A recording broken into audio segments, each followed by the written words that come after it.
ಯೇಸು ಕ್ರಿಸ್ತನ ಮಹಾಪರಿಶುದ್ಧ ನಾಮದಲ್ಲಿ ನಿಮ್ಮೆಲ್ಲರನ್ನು ವಂದಿಸುವಂತವನಾಗಿದ್ದೇನೆ. Praise the Lord. ಶಾಲೋಮ್. ಈ ಬೆಳಗಿನ ಜಾವದಲ್ಲಿ ವಾಕ್ಯ ಓದಿಕೊಳ್ಳೋಣ. ದಾವೀದನು ಬರೆದ ಕೀರ್ತನೆ 37, 30ನೇ ವಚನ, 31ನೇ ವಚನ ಓದಿಕೊಂಡು ಸ್ವಲ್ಪ ಹೊತ್ತು ಧ್ಯಾನ ಮಾಡಿಕೊಳ್ಳೋಣ.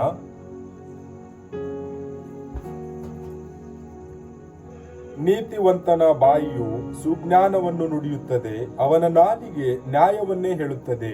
ದೇವರ ಧರ್ಮೋಪದೇಶವು ಅವನ ಹೃದಯದಲ್ಲಿರುವುದು, ಅವನು ಜಾರುವುದೇ ಇಲ್ಲ. ಸಂದೇಶದ ಶಿರೋನಾಮೆ ನ್ಯಾಯವನ್ನೇ ನುಡಿಯುತ್ತದೆ ಎಂಬುದಾಗಿ. ಯಾರು ನ್ಯಾಯವನ್ನು ನುಡಿಯುತ್ತಾರೆ ಎಂಬುದಾಗಿ ಈ ಸತ್ಯವೇದದ ಮೂಲಕ ನಾವು ತಿಳಿದುಕೊಳ್ಳುವಂತವರಾಗೋಣ. ಮೊದಲನೇದಾಗಿ ಈ ವಾಕ್ಯದಲ್ಲಿ ನೋಡುವಾಗ ನೀತಿವಂತನು ಸುಜ್ಞಾನವನ್ನು ನುಡಿಯುತ್ತಾನೆ, ಅವನ ಬಾಯಿ ಯಾವಾಗಲೂ ನ್ಯಾಯವನ್ನೇ ಹೇಳುತ್ತದೆ ಎಂಬುದಾಗಿ ಸತ್ಯವೇದ ಹೇಳುತ್ತಾ ಇದೆ. ಅವನು ದೇವರ ಎಲ್ಲ ಧರ್ಮಶಾಸ್ತ್ರಗಳು ಅವನ ಹೃದಯದಲ್ಲಿ ಇಟ್ಟುಕೊಂಡಿದ್ದಾನೆ, ಅವನು ಜಾರುವುದೇ ಇಲ್ಲ ಎಂಬುದಾಗಿ ಸತ್ಯವೇದ ಹೇಳುತ್ತಾ ಇದೆ. ಪ್ರೀತಿಯ ಸಹೋದರ ಸಹೋದರಿಯರೇ, ನಾವು ಈ ಒಂದು ದಿನದಲ್ಲಿ ಲೋಕದಲ್ಲಿ ಜೀವಿಸುವಾಗ ನಾವು ನೀತಿವಂತರಾಗಿರುವುದು ಅದು ಯೇಸು ಕ್ರಿಸ್ತನ ಮೂಲಕವಾಗಿ. ಪಾಪಿಗಳಾದಂಥ ನಮ್ಮನ್ನು ನೀತಿವಂತರನ್ನಾಗಿ ಮಾಡಿದ್ದಾನೆ. ನೀತಿವಂತರನ್ನಾಗಿ ಮಾಡಿದ ಮೇಲೆ ನಮ್ಮ ಜೀವಿತದಲ್ಲಿ ಯಾವಾಗಲೂ ನಾವು ಮಾತನಾಡುವಂಥ ಮಾತುಗಳು ಸುಜ್ಞಾನ ಉಳ್ಳದಾಗಿದೆ. ನಮ್ಮ ಮಾತುಗಳು ನ್ಯಾಯದ ಮಾತುಗಳಾಗಿದೆ. ನಮ್ಮ ಜೀವಿತದಲ್ಲಿ ಯಾವಾಗಲೂ ಯೇಸು ಕ್ರಿಸ್ತನ ಆಜ್ಞೆ, ಈ ಸತ್ಯವೇದ ನಾವು ಅನುಸರಿಸಿ ನಡೀತಾ ಇದ್ದೇವೆ. ಆದರೆ ಯಾವುದೇ ವಿಷಯಕ್ಕಾಗಿ ನಾವು ಜಾರುವುದಿಲ್ಲ ಎಂಬುದಾಗಿ ಸತ್ಯವೇದ ಹೇಳುತ್ತಾ ಇದೆ. ನಮ್ಮನ್ನು ಪಾಪದ ಜೀವಿತದಿಂದ, ನಾಶನ ಮಾರ್ಗದಿಂದ, ನರಕ ಮಾರ್ಗದಿಂದ ತಪ್ಪಿಸಿ ನಾವು ನೀತಿವಂತರಾಗಿ ಜೀವಿಸಬೇಕೆಂಬುದಾಗಿ ಯೇಸು ಕ್ರಿಸ್ತನು ಶಿಲುಬೆಯ ಮರಣವನ್ನು ಅನುಭವಿಸಿ ಹೂಣಲ್ಪಟ್ಟು ಮೃತ್ಯುಂಜಯನಾಗಿ ಎದ್ದು ಬಂದಿದ್ದಾನೆ. ನಾವು ನೀತಿವಂತರಾಗಿ ಜೀವಿಸ್ತಾ ಇದ್ದೇವೆ. ನಾವು ಮಾತನಾಡುವಂತ ಮಾತುಗಳು ಸುಜ್ಞಾನ ಉಳ್ಳದಾಗಿರಬೇಕು.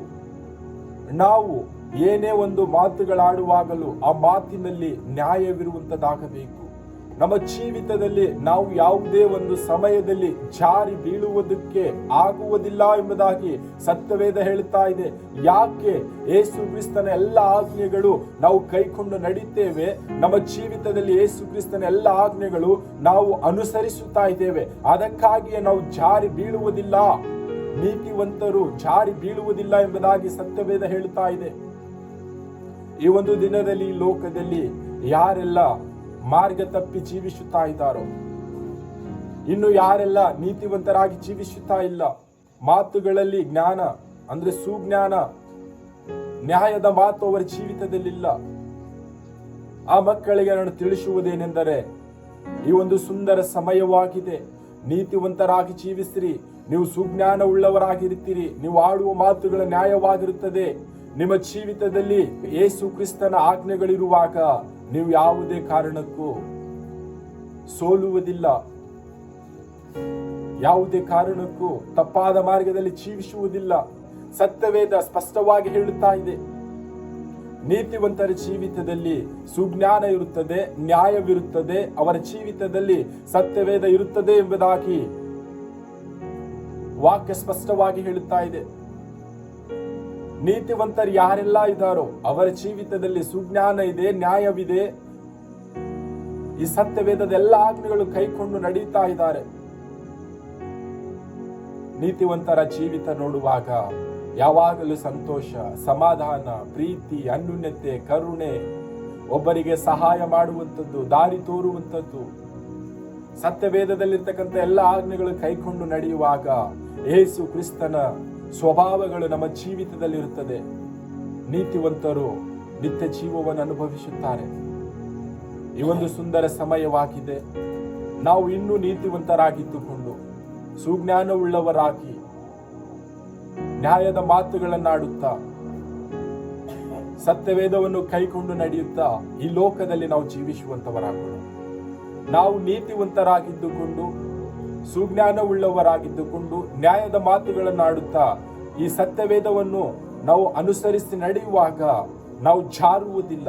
ಈ ಲೋಕದ ಪಾಪದ ಒಳಗೆ ಸಿಕ್ಕಾಕಿಕೊಳ್ಳುವುದಿಲ್ಲ. ನಮ್ಮ ಜೀವಿತದಲ್ಲಿ ಯೇಸು ಕ್ರಿಸ್ತನಿದ್ದಾನೆ. ಯೇಸು ಕ್ರಿಸ್ತನ ಮೂಲಕವಾಗಿ ನಾವು ನೀತಿವಂತರಾಗಿದ್ದೇವೆ. ನೀತಿವಂತರ ಜೀವಿತವನ್ನು ಜೀವಿಸುತ್ತಾ ಈ ಲೋಕವನ್ನು ನಾವು ಜಯಿಸುವಂತವರಾಗೋಣ. ಕರ್ತನು ಈ ವಾಕ್ಯ ನಮ್ಮೆಲ್ಲರ ಆತ್ಮೀಯ ಆಶೀರ್ವದಿಸಲಿ. ಆಮೆನ್.